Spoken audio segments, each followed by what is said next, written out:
lanuwalliyannaka qiblatan tardaha, maka sungguh kami akan hadapkan engkau ke arah kiblat yang engkau ridha. Kemana kiblatnya?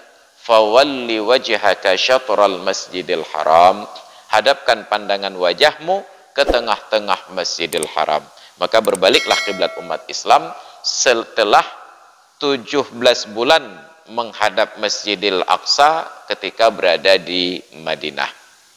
Nah, itu Nabi dan sahabat yang di Madinah. Tapi yang salat di kampung belum tahu perubahan kiblat karena nggak ada pengumuman di radio Baitur Rahman dan tidak ada telepon. Ya, Madinah itu kan pasar pada waktu itu.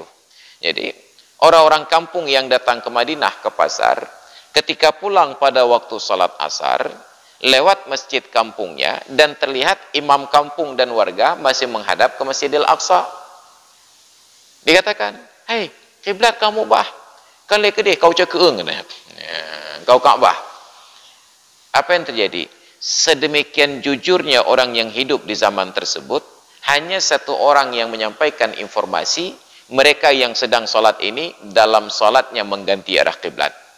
Imam yang posisinya di depan menghadap ke sana, umpamanya Masjidil Aqsa, langsung balik arah berjalan ke belakang menghadap ke Masjidil Haram, diikuti oleh jemaah yang lain. Kenapa? Karena di zaman itu hampir tidak ada orang yang berbohong. Bandum urang jujur. Satu orang pembohong terkenal seluruh dunia, Musailamah Al-Kadzab. Menyajino ada pegah mentiro atau batih yang butuh 4 kilo ya. Karena sekarang sudah banyak pembohong. Kalau ada satu orang jujur, terkenal seluruh dunia. Misalnya kita datang kemari ke Kampung Nesu Jaya ini, kita cari seorang kawan kita, "Pak, Bapak kenal si Fulan?" Si Fulan yang jujur itu, yang ketanda orang kampungnya jika sulit mendum ya. Tiro yang jujur itu jujurnya kan. Ya, maka di zaman ketika semua orang jujur, seorang pembohong itu sangat terkenal. Sebagaimana di zaman ketika semua orang bohong, maka seorang yang jujur itu sangat terkenal. Makanya sekarang pejabat-pejabat yang jujur itu itel idunya. Dulu kita ingat ada Ampundin, nyanite. Makanya pejabat-pejabat di balai kota itu cerita mereka sendiri, kepala-kepala dinas ini. Ika mau Ustaz, nyan menyeka kita mau Ampundin, Bandung sengap. Kenapa? Terkenal jujurnya. Tapi begitu masuk pejabat yang lain, apa nih nasabah lagi kita nyojin. Ya. Jadi ini persoalan tentang kejujuran. Di zaman ketika semua orang jujur, yang terkenal pembohong. Di zaman ketika semua orang bohong, yang terkenal orang yang jujur. Jadi Ampundin katakan ke saya pada waktu itu, "Ilan hai ubeki wanyo Ustaz Bugah. Cuma saya menjaga diri saja. Ini anggaran sudah turun, alokasinya demikian. Kalian jangan pernah ajak saya untuk negosiasi tentang fee dan lain sebagainya. Kalau kalian masih sanggup tahan neraka, tanggung juga roh." Nah, tapi bagi-bagi ngengke kata beliau. Makanya mereka sangat hormat kepada beliau karena jujur. Nah, jadi dibaliklah arah kiblat.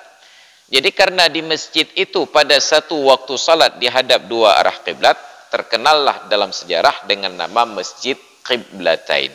Masjid dua arah kiblat. Itu bertolak belakang 180 derajat. Ya. Jadi yang dihadap adalah Ka'bah. Timbul pertanyaan, Ka'bah itu kan kecil Pak Ustaz. Masjid Raya Baitur Rahman itu luas. Jadi kalau seluas Masjid Raya Baitur Rahman orang berdiri sholat bersaf-saf demikian rupa, tentulah dari ukuran Ka'bah yang ada sebahagian jemaah di Masjidil Haram, di Masjid Raya Baitur Rahman itu yang tidak menghadap Ka'bah. Maka ada perubahan ketentuan. Untuk orang yang berada di dalam Masjidil Haram wajib menghadap bangunan Ka'bah. Sedangkan orang yang di luar masjid wajib menghadap masjid. Dan orang yang di luar tanah haram wajib menghadap ke arah tanah haram. Al-Ka'batu qiblatun li ahlil masjid wal masjidu qiblatun li ahli Makkah wa Makkatu qiblatun li ahlil nahiyah. Masjid Ka'bah adalah kiblat untuk orang yang di dalam masjid. Masjid menjadi kiblat bagi orang yang ada di Mekah, dan Mekah menjadi kiblat untuk orang di seluruh penjuru dunia. Maka salat kita sekarang, andai kata kita berjalan lurus mengikuti arus tersebut sampai ke Mekah, itu sudah sah kiblat, walaupun tidak sampai ke Ka'bah. Maka harus menghadap dengan bahagian depan badan. Bisadri fala yakfi istiqbalu jihatiha, maka tidak sah hanya sekedar menghadap ke arah kiblatnya saja. Kalau arah mata angin itu ada 4, timur, barat, utara, dan selatan. Bagi kita yang di timur, arah kiblat ada di barat. Maka tidak sah salat hanya sebatas menghadap ke barat. Tapi ternyata istilah barat itu sangat populer dalam sebutan orang tua kita dulu. Kiban tetung kemelinte tengku, mau barat, itu ho. Ya. Itu bahasa orang tua kita dulu. Kiban tetung kemelinte, mau barat, itu ho. Apa makna itu ho barat? Tidak pernah menghadap ke arah kiblat. Itu ho barat kata ya. Tapi bahasanya barat, bukan kiblat. Padahal barat dengan kiblat dua hal yang berbeda. Bagi kita yang di timur, arah kiblatnya ke barat, tapi bagi orang yang di barat, arah kiblatnya ke timur. Dulu masa penjajahan Belanda, ada orang-orang Jawa yang diangkut oleh penjajah Belanda ke Amerika Latin, ke Suriname. Suriname itu sudah berada di barat. Tapi karena saat itu kita orang Nusantara ini tidak paham ilmu pengetahuan, apalagi teori tentang bumi ini bulat. Jadi ketika umat Islam yang di Pulau Jawa itu diangkut ke Suriname, sampai di sana mereka tetap salat. Ketika mereka berada di Pulau Jawa menghadapnya ke barat, sampai Suriname tetap salatnya itu menghadap ke barat. Apa yang terjadi? Seiring perjalanan waktu, anak-anak mereka mulai terakses pada ilmu pengetahuan. Taulah bahwa mereka sudah di barat, tidak cocok lagi menghadap barat, harus menghadap ke timur. Tapi sudah terlanjur dibangun masjid yang menghadap ke barat. Penghargaan untuk leluhur, masjid yang menghadap ke barat itu tidak dibongkar. Tapi di seberang jalannya dibangun masjid baru yang menghadap ke timur. Jadilah dua bangunan masjid yang bertolak belakang.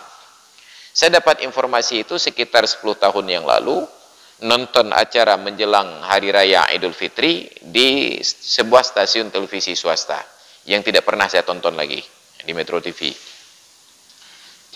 Nggak pernah lagi saya tonton, cana betul ya. Jadi wartawannya itu mewawancara seorang tokoh masyarakat. Bagaimana ceritanya ini ada masjid 2 buah bertolak belakang arah kiblat. Diceritakanlah proses masa lalu. Dulu orang-orang tua kami saat berada di Pulau Jawa, salatnya menghadap ke barat.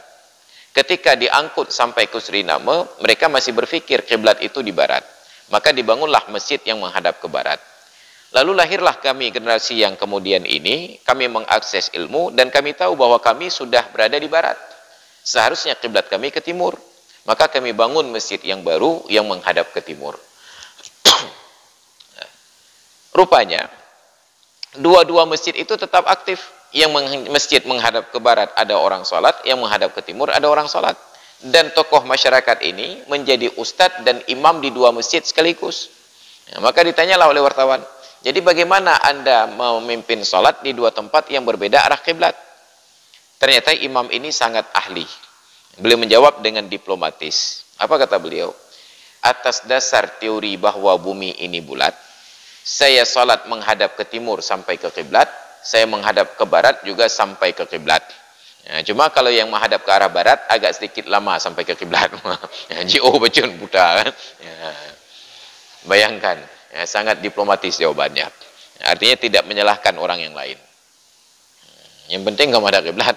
Apa makna menghadap kiblat? Ya, menyutajak tepat tepuk Ka'bah. Nah, maka kalau bapak-bapak dan ibu-ibu menghadap ke sana ke arah barat, itu sampai ke Ka'bah. Saya menghadap ke arah timur, itu juga sampai ke Ka'bah. Mungkin nanti setelah beberapa tahun bapak dan ibu ada di Ka'bah. Nah, baru teruk yang gede ya. Atas dasar teori bumi itu bulat. Ya. Maka menghadap bangunan Ka'bah, bukan menghadap arah kiblat yang ke barat. Ya. Khilafan li Abi Hanifah rahimahullah ta'ala. Berbeda dengan pendapat Imam Hanafi. Menurut Imam Hanafi, menghadap arah kiblat sudah sah. Jadi karena kita bermazhab Syafi'i, muncullah masalah. Kalau kita perhatikan di Banda Aceh ini, ada beberapa masjid yang ketika kita masuk ke dalamnya salat berjamaah, saf itu miring. Yang paling dekat dengan kita di sini ada Masjid gedung keuangan negara. Nama sila ini yang tahu, no? Al-Fitrah, miring sedikit. Masjid gedung keuangan negara, berat miringnya, hampir sampai 45 derajat. Kemudian ada Masjid Al-A'la di cat masjid, 45 derajat, pancung lagi posisinya. Kenapa? Karena saat dibangun masjid, panitia pembangunan hanya berpikir agar bangunan itu simetris dengan bangunan di sekitarnya. Mopok sagau, kan? Tidak diukur arah kiblat. Setelah selesai dibangun, baru diukur arah kiblat. Ternyata miring. Mata jak perlu alam kena langkat. Masjid-masjid yang baru dibangun setelah tsunami sangat sayang untuk diruntuhkan. Masjid Babut Taqwa Polda Aceh yang lama itu miring arah kiblat. Untunglah dalam prosesnya terjadi tsunami lalu dibangun yang baru. Yang lebih aneh lagi, Masjid Babu Salam Lam Ujung di Ulai Karing. Dibangun masjid tersebut, dalam perjalanan waktu ternyata arah kiblatnya keliru, digeser lagi. Entah bagaimana, tiba-tiba terjadi perubahan lagi, sudah lurus lagi. Belakangan miring lagi, lehego bongkar pasang. Maka dirobohkan masjid lama, dibangun masjid yang baru. Makanya setiap kali akan membangun tempat salat, masjid dan lain sebagainya, bahkan sebenarnya sampai membangun rumah pun kita harus ukur arah kiblat dulu. Karena ada hikmah tertentu dari rumah yang menghadap kiblat. Kenapa? Setidak-tidaknya rumah itu menjadi rumah yang sehat. Kenapa sehat? Matahari terbit cahayanya masuk, matahari terbenam cahayanya masuk. Fatara syamsa idza tala'at tazawaru an kahfihim dzatal yamin wa idza gharabat taqriduhum dzatal shimal. Engkau perhatikan matahari di saat terbit menyinari mereka dari sisi sebelah barat, dari sisi sebelah timur, dan apabila terbenam menyinari mereka dari sisi sebelah barat. Ini tentang Ashabul Kahfi, penghuni goa. Tinggal di dalam goa yang pengap selama 309 tahun, tapi mereka tetap sehat-sehat saja. Kenapa? Karena ada cahaya matahari yang masuk. Maka orang yang lama tidak bertatapan dengan cahaya matahari, sekalinya keluar itu sudah seperti vampir, pucat. Lagi mayan, pucat kan? Itu di pesantren-pesantren tertentu ada di bulan Ramadan ritual suluk namanya. Ya, bukan suluk, ada yang namanya khalut, dari kata-kata khalwat. Orang khalut itu selama 40 hari mukanya ditutup dengan sorban, dia tutup, nggak buka-buka. Dia fokus zikir saja. Tidak berkomunikasi dengan manusia secara lisan. Jadi kalau perlu berbelanja, penganan berbuka puasa, itu ditulis pesannya di kertas. Dan biasanya mereka mempunyai seorang khadam yang melayani untuk makan sahur, untuk buka puasa. Aktivitas mereka 24 jam itu hanya berzikir, salat berjamaah, zikir, salat berjamaah. Tidur. Itu ketika mereka keluar dari praktek khalwat pada hari raya Idul Fitri, terlihat muka mereka memang seperti mayat bangkit dari kubur, pucat. Hana kenang mata huro selama 40 hari. Khalut namanya. Itu ada dalam tarekat Syatriyah. Maka menghadap kiblat. Tidak berlaku pada mazhab Imam Hanafi. Itu boleh menghadap ke arah kiblat saja. Makanya kita bangun rumah, ukur dulu arah kiblat. Nanti kalau ada tamu datang berkunjung mau salat di rumah, ditanya, nyoho kiblat engkau? Netetat bintih. Ya, kenapa? Karena bintihnya menghadap kiblat. Makanya dulu orang tua kita rata-rata rumahnya menghadap kiblat. Asal kita pulang ke rumah bertanya, nyoho kiblat mak? Tetat bintih. Jadi karena dari kecil kita terbiasa mendengar jawaban kiblat setat bintih, pindahlah kita ke Banda Aceh, bangun rumah, ikut jalan. Highway jalan ke kena rumah dia. Datanglah tamu berkunjung, ditanya, nyoho kiblat engkau? Setat bintih. Bintih tetap jalan, jalan hanya tetap kiblat. Maka batallah solat orang lain. Maka Bapak dan Ibu itu mesti mengukur arah kiblat di rumah masing-masing. Karena tidak semua kita akan datang ke masjid untuk sholat. Ada yang sholat di rumah. Dan terlihat lebih banyak yang sholat di rumah. Sebab yang sholat di masjid ini hanya wakil-wakil rakyat saja. Karena kita masih menganut sistem demokrasi perwakilan. Yang jak-jak masjid, wakil-wakil rakyat untuk bertemu Tuhan. Kamu bahir rumah matang tengku. Maka supaya yang sholat di rumah itu terpenuhi syarat dan ketentuan, ukur arah kiblat yang di rumah, agar siapapun yang sholat di sana sesuai dengan syarat dan sesuai dengan ketentuan. Baik hadirin dan hadirat sekalian yang dirahmati Allah, demikian kajian kita pada pagi hari ini, dan kita lanjutkan dengan diskusi dan tanya jawab. Disilahkan dengan segala hormat.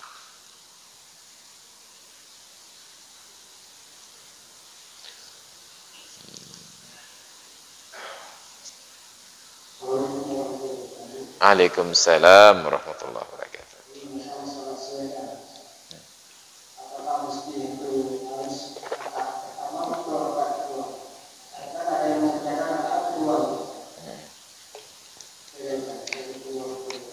Waalaikumsalam warahmatullahi wabarakatuh. Sujud tilawah ada di luar salat, ada di dalam salat. Yang di dalam salat ada di rakaat pertama, ada di rakaat kedua. Dan ada kemungkinan di rakaat ketiga dan rakaat keempat. Kenapa ada kemungkinan? Sebab di dalam aturan salat kata para ulama, yang sunat membaca surat setelah Fatihah, rakaat kedua dan rakaat ketiga. Rakaat pertama dan rakaat kedua. Tetapi apabila ada orang yang tidak sempat membaca di rakaat pertama dan rakaat kedua, masih disunatkan untuk membaca surat pada rakaat ketiga dan rakaat keempat. Siapa? Orang yang masbuk salat duhur, salat asar dan salat isya pada rakaat ketiga. Imam bangkit rakaat ketiga, dia baru rakaat pertama. Imam lanjut rakaat keempat, dia baru rakaat kedua. Karena dia ikut imam pada rakaat 1 dan 2, tentu tidak bisa membaca surat. Sebab begitu imam selesai Fatihah langsung rukuk. Ada kemungkinan untuk baca surat di rakaat ketiga dan keempat. Maka di rakaat ketiga masbuk ini dan rakaat keempat, terbacalah surat sajadah, disunatkan sujud.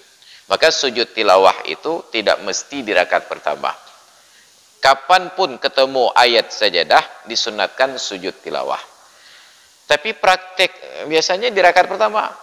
Karena Jumat berkah itu membaca surat Hamim sajadah. Aturan di dalam sholat, apabila membaca surat setelah Fatihah, yang pertama dijaga tertib.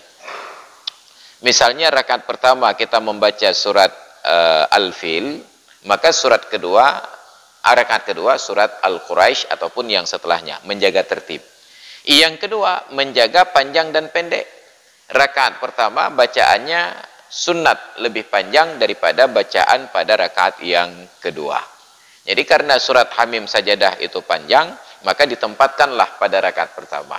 Jadi kalau selama ini terjadi sujud tilawah hanya di rakaat pertama, itu bukan karena ketentuan demikian, hanya karena kebetulan demikian. Demikian.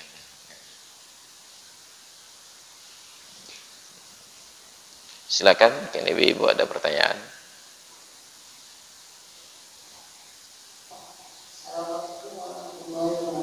Waalaikumsalam warahmatullahi wabarakatuh.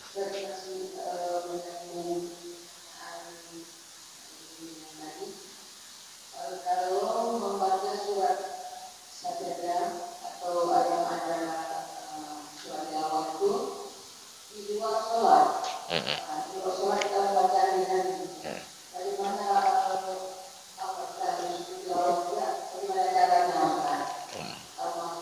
Kedua, waktu terjadi sebutan di masjid Ibrahim, siapa itu imamnya saat itu? Iya. Untuk sujud tilawah yang di dalam salat, oke, sudah selesai. Hanya ada masalah sedikit. Sujud tilawah itu hanya disunatkan di dalam salat untuk imam dan orang yang salat sendiri. Sedangkan untuk makmum, sujud tilawah itu ada kala wajib, ada kala haram. Kapan wajib? Kalau imam sujud tilawah, wajib sujud. Bukan karena sujud, tapi karena ikut imam. Kalau imam tidak sujud, maka haram sujud. Bukan karena sujud, tetapi karena tidak mengikut imam. Sedangkan di luar salat, dalam mazhab Syafi'i, sujud tilawah dan sujud syukur itu adalah salat yang definitif. Diawali dengan takbir dan disudahi dengan salam, ada perbuatan dan ada ucapan. maka mesti memenuhi syarat salat. Apa syaratnya? Menutup aurat, menghadap kiblat dalam keadaan suci. Itu dari ijtihad para ulama. Walaupun dari sisi dalil kita perhatikan, kata para sahabat, ketika kami duduk dengan Nabi dan beliau membaca Al-Quran sampai pada ayat-ayat sajadah, beliau sujud dan kami pun segera sujud sampai ada di antara kami yang tidak mendapatkan tempat untuk meletakkan kepalanya. Artinya tidak diperhatikan arah kiblat dan tidak dipertanyakan menutup aurat atau tidak, bersuci atau tidak. Tetapi karena dibuat rumusan-rumusan berdasarkan kajian ilmu, maka didapatilah dalam mazhab Syafi'i, sujud tilawah di luar salat harus memenuhi syarat menutup aurat, menghadap kiblat, diawali dengan takbir, disudahi dengan salam. Ada niat. Begitu sampai pada ayat tilawah tersebut, posisikan duduknya, iftirash atau tabarruk, Allahu Akbar. Sujud, Allahu Akbar, Assalamualaikum warahmatullahi, Assalamualaikum warahmatullahi.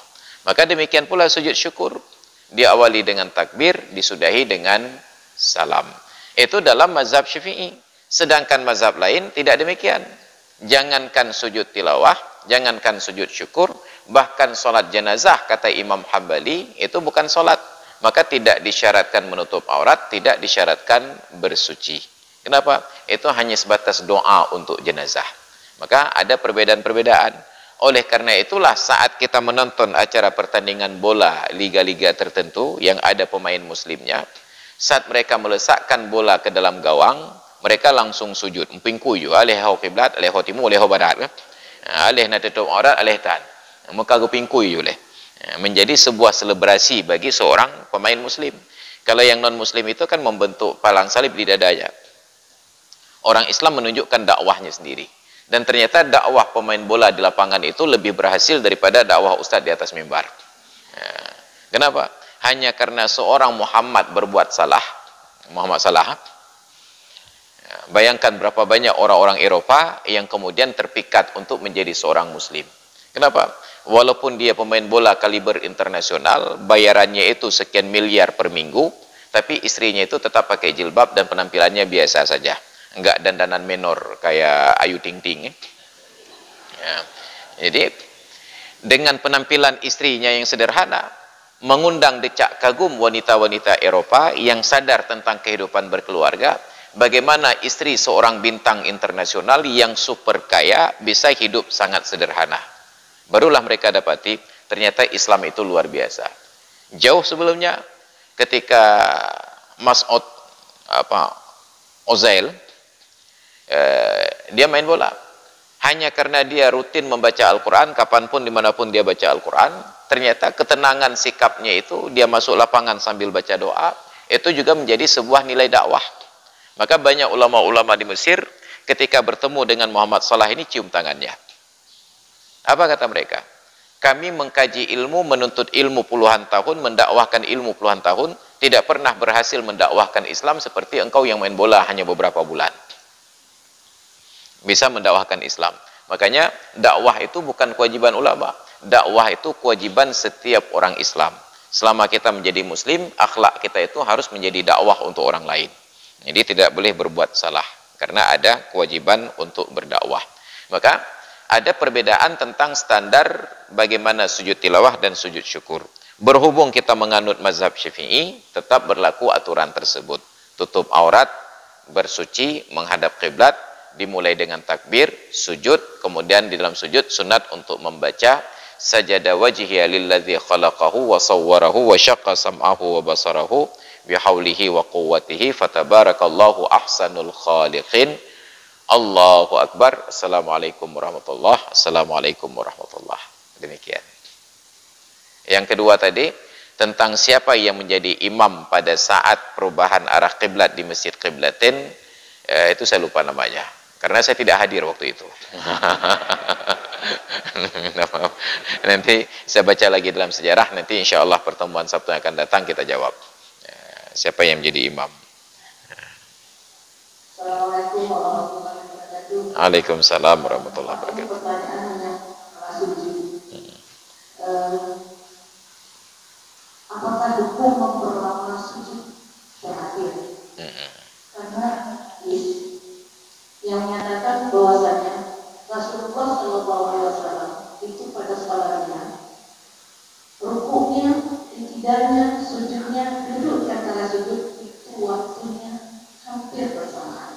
Berarti di sholat Rasulullah itu tidak ada sujud yang lama maksudnya. Nah, banyak praktek kita itu melihat bahwasanya banyak sujud terakhir itu lama Ustaz. Jadi di mana-mana saja yang kita bisa sujud terakhir itu lama, sholat-sholat mana saja. Tidak ada pertanyaan. Assalamualaikum warahmatullahi wabarakatuh. Waalaikumsalam warahmatullahi wabarakatuh. Di dalam salat itu rukun-rukun fi'li dibagi dua kategori. Ada rukun panjang, ada rukun pendek. Makna panjang dan pendek ini durasi waktunya. Rukun pendek itu hanya dua. Yang pertama i'tidal dan yang kedua duduk antara dua sujud. Apa makna rukun pendek ini? Sebenarnya rukun itu perlunya hanya untuk membedakan antara rukuk dengan sujud dan antara sujud pertama dengan sujud kedua. Jadi itu bukan rukun yang dituju, itu hanya rukun sebagai pembatas. Oleh karena itu para ulama buat batasan, i'tidal tidak boleh lebih lama dari ukuran bacaan Fatihah. Duduk antara dua sujud tidak boleh lebih lama dari bacaan sekurang-kurang tasyahud. Bila lebih lama dari ukuran tersebut sengaja dan tahu hukumnya tidak boleh, salatnya batal. Sedangkan selain keduanya itu rukun panjang. Berdiri baca Fatihah rukun panjang, rukuk rukun panjang, sujud rukun panjang, tasyahud rukun yang panjang. Karena rukunnya panjang diizinkan berlama-lama. Maka ketika berdiri rakaat pertama, rakaat kedua, imam boleh baca surat Al-Baqarah. Ketika rukuk, ketika sujud, boleh baca zikir sepanjang-panjangnya. Dengan catatan apabila tidak salat berjamaah. Karena kalau salat berjamaah ada ketentuan mengikut imam. Kata Nabi, fa idza kabbara innama ju'ilal imamu liyutamma fa idza kabbara fakabbiru. Hanya saja dijadikan imam itu untuk diikuti. Maka apabila imam bertakbir, bertakbirlah kalian. Apabila imam rukuk, rukuklah kalian. Kalau imam sujud, sujudlah kalian. Nah, jadi bagi orang-orang yang mengikut imam tidak bisa memperpanjang rukuk dan sujud karena ada kewajiban ikut imam. Tapi kenyataannya banyak di sujud terakhir berlama-lama. Ini karena ketidakpahaman. Kita sudah duduk tasyahud hampir salam, ikannya mentang mumpingkui lagi kan. Pikirannya ya pementang udik bekabeh umur. Kenapa? Engkau kau bodoh kada habis ikannya mentang pingkui. Nah, itu masalah yang lain lagi ya. Nah, kenapa terjadi demikian? Karena salah dalam memaknai sebuah hadis ketika Rasulullah menyatakan aqrabu ma yakunul 'abdu mir rabbih wa huwa sajidun fa aktsirud du'a. Posisi terdekat seorang hamba dengan Tuhannya adalah ketika dia sedang sujud, maka dalam sujud itu perbanyaklah doa. Tidak disebutkan oleh Nabi sujud terakhir. Kapanpun kita sedang sujud, dalam sujud diperintahkan untuk memperbanyak doa. Ingat, dalam sujud disuruh memperbanyak doa, bukan disuruh sujud ketika berdoa. Nah, jadi jangan nanti ketika ada acara-acara tertentu, kata panitia, mari sekarang kita akhiri pertemuan ini dengan mengamini doa yang akan dibacakan oleh Ustadz Fulan. Dan kepada jemaah diharapkan bersujud. Jadi tidak boleh bersujud untuk berdoa. Tapi di dalam sujud disuruh perpanjang doa. Maka kalau ingin berdoa berpanjang-panjang dalam sujud, jangan sholat berjamaah. Sholat sendiri, sholat sunat, bukan sholat fardu. Apakah sholat tahajud, sholat duha, sholat rawatib, qabliyah, ba'diyah? Di rakaat pertama, kedua, di sujud pertama dan sujud kedua. Jadi tidak harus di sujud yang terakhir, berpanjang-panjang. Termasuk dalam makna sujud adalah rukuk. Itu diperpanjang doa di dalamnya selama kita tidak dalam posisi sholat berjamaah. Karena sholat berjamaah ada ketentuan ikut imam. Jadi yang sudah terlanjur selama ini sujud terakhirnya panjang-panjang, kalau sholat berjamaah, begitu imam takbir Allahu Akbar, segera ikut imam. Karena ikut imam itu wajib, sedangkan memperpanjang sujud sunat. Jadi jangan mengabaikan yang wajib demi mengejar yang sunat. Demikian. Terima kasih.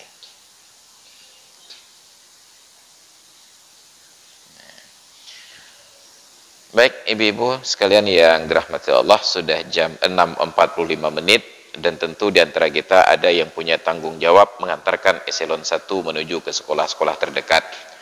Maka kita padakan kajian sampai di sini. Wallahu a'lam bissawab wa ilaihil marji'un wal ma'ab. A'udzu billahi minasyaitonir rajim. Bismillahirrahmanirrahim. Alhamdulillahi rabbil alamin, wassalatu wassalamu ala sayyidina Muhammad wa ala alihi wa sahbihi ajma'in. Allahumma rzuqna fahman nabiyyin wa hifdzal mursalin wa ilhamal malaikatil muqarrabin. Allahumma 'allimna ilman yanfa'una wanfa'na bima 'allamtana wa zidna ilman wa fahman wa alhiqna bis salihin.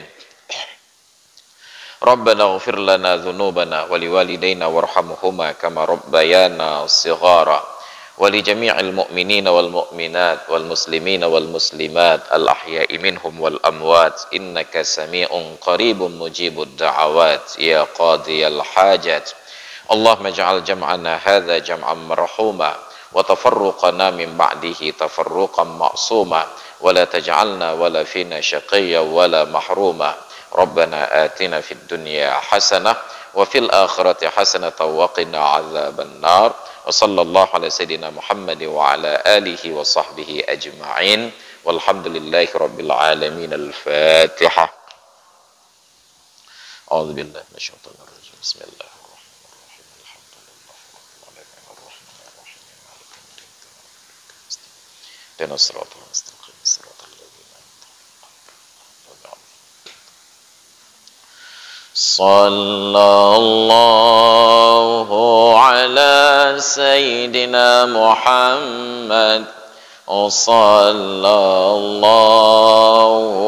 alaihi wasallam sallallahu ala sayyidina Muhammad sallallahu alaihi wasallam sallallahu ala sayyidina Muhammad ya Rabbi salli alaihi wasallim. Hadanallahu bikum ajma'in. Assalamualaikum warahmatullahi wabarakatuh.